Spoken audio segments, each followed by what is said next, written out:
Hello and welcome to another video where we'll do a side-by-side comparison between my 7900 XTX Nitro Plus against my TUF OC RTX 4090 at 4K. I'd like to very quickly go over how I'm doing this benchmark. I've essentially gone ahead and done about 19 minutes worth of gameplay on the beginning of chapter 2 on the RTX 4090, as you can see here in this footage. And then I've done the same exact thing on the RX 7900 XTX of the same exact area. And then in the end, I will be comparing the averages and 1% lows from both GPUs and listing them on the screen for you guys. Onto the settings then. So this is our RTX 4090 and this benchmark is going to focus on 4K with maxed out settings, and we're going to be using Nvidia DLAA for anti-aliasing. So Nvidia DLAA does add a bit of a load to the GPU to essentially do the anti-aliasing using the DLSS algorithm, but at the native resolution that we have chosen, which in this case it's 4K at 100 resolution scale.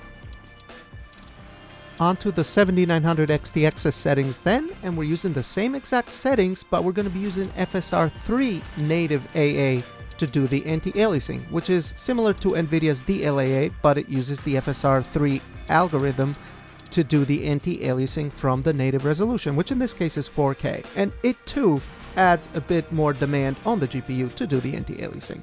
Okay?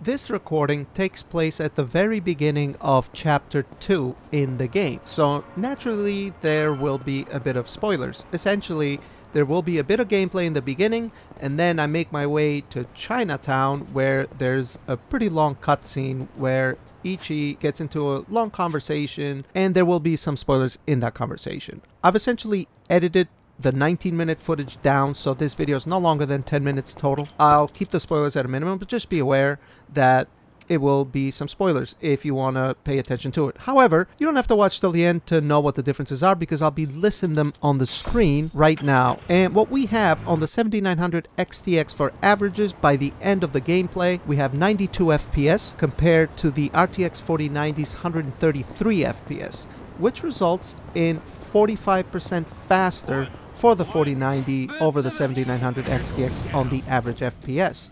So 145% relative performance of the 7900 XTX. And for the 1% lows, we have 67 FPS for the 7900 XTX and 88 FPS for the 1% lows on the RTX 4090, which results in the 4090 being 31% faster than the 7900 XTX on the 1% lows. Now these results are actually very comparable to the previous Like a Dragon game, The Man Who Erased His Name, I took a look at, so that's not really a surprise. Same engine, same type of game, right?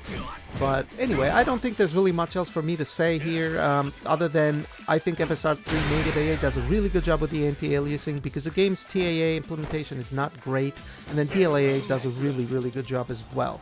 So I'll let you guys continue watching the rest of the video, but if you did like it, give it a like, and consider subscribing if you want to see more content like this. I might take a look at 6800 XT and 3080 Ti next. Anyway, hope you enjoy. Until the next one. Bye-bye. To think there'd come a day when we'd share a meal here. I'll say. Still, I assumed it'd just be us. Actually, they're here on Ebina's orders. I made a lot of enemies before getting arrested. Plenty of people out there still hate my guts, it seems. Oh, I did what you asked. Got my passport right here. Ah, excellent.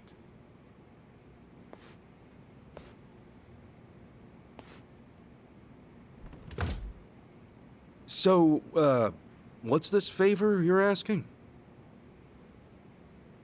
I'm sending you to Hawaii. There's someone there who wants to meet you. Maybe you're right. That said, what about your mother? Right, this Akane-san lady is... Yes. She's your mom. No, but Akane-san... I heard she was killed. Heck, Arakawa-san told me himself. The Hikawa family hunted her down. You know, the guys Arakawa-san used to roam with. Right, well, that may be what the boss believed. But it's not entirely true. Prior to the boss's departure, the patriarch of the Hikawa family hoped to marry Arakawa-san to his daughter. You see, the boss had heard Akane-san was caught by the Hikawa family, but he never saw her body for himself. He kept believing she was out there, and so he strung up one Hikawa member after another. But by then, it was too late, and the order to kill Akane-san had already been passed on to the contractors. Contractors? Professional hitmen. So now they were on the hunt too. The Hikawa patriarch was playing all his cards. All that to kill Akane-san? Just her alone? Crossing the Yakuza carries a heavy toll. Surely I don't have to tell you that.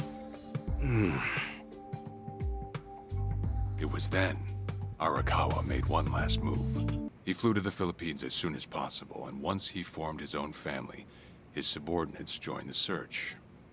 But nothing ever turned up, and the years just kept passing by. He came to believe that if Akane-san were alive, she would have contacted him. That day never came. So he and the rest of us assumed the worst.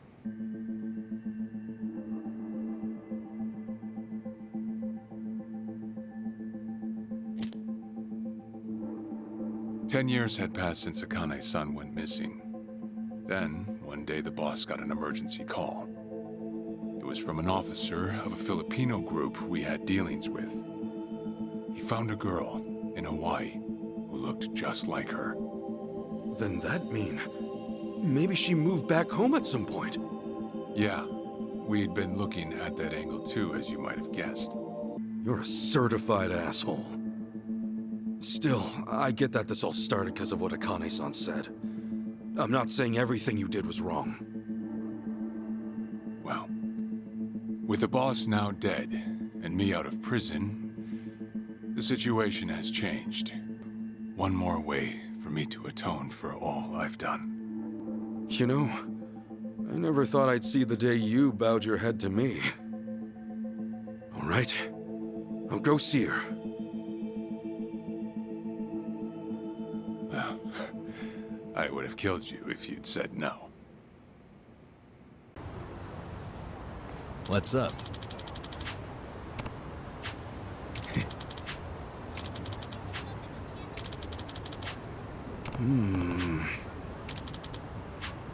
Yeah.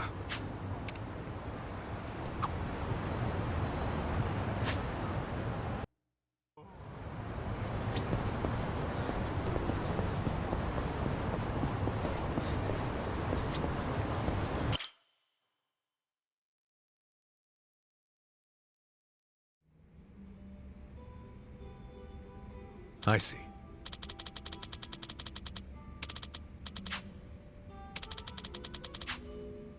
Okay.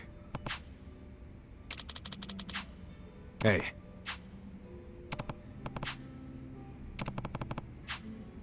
Okay.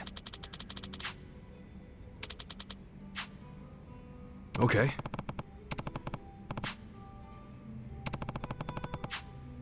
Sure. Yep.